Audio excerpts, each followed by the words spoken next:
La visite est calée. Vous avez prévu une visite dans 3 jours avec l'agent immobilier pour des raisons professionnelles, pour des raisons aussi qui lui permettent de ne pas pouvoir vous faire visiter le bien avant ces 3 jours.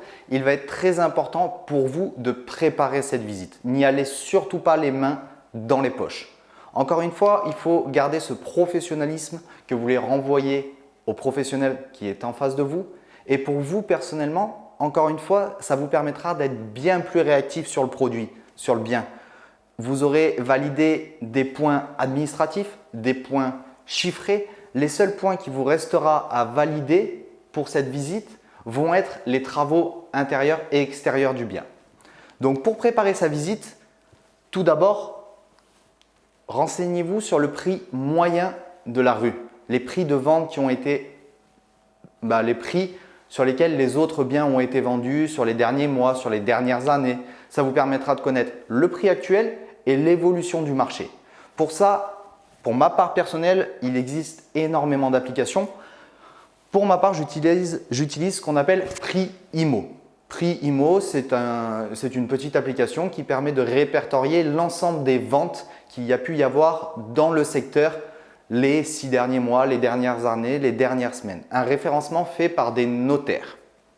Deuxièmement, regardez les loyers pratiqués. Même si vous connaissez le loyer du marché actuel dans cette commune, renseignez-vous dans cette rue. Regardez sur Le Bon Coin, appelez même des annonces qui sont déjà publiées pour voir les prestations qui sont proposées, les états des logements, toutes ces choses-là pour valider vos loyers.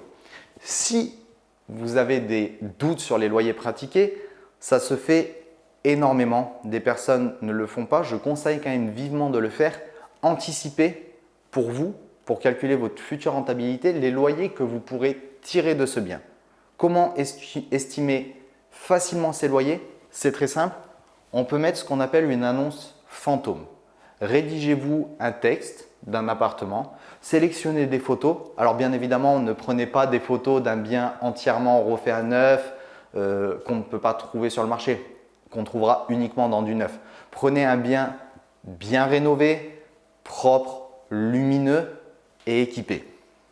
Et quatrièmement, se déplacer. Pensez à vous déplacer. Votre visite est dans 3 jours. Essayez déjà en amont de valider l'environnement. Et là, vous allez me dire, oui, mais je n'ai pas le temps avec mon travail, etc. Vous investissez dans une ville que vous connaissez. Validez le secteur déjà auprès de votre entourage. Et deuxièmement, en allant au travail, faites un détour de 5 minutes, que ce soit le matin, entre midi et 2 ou le soir. Ça vous permettra déjà de valider l'emplacement.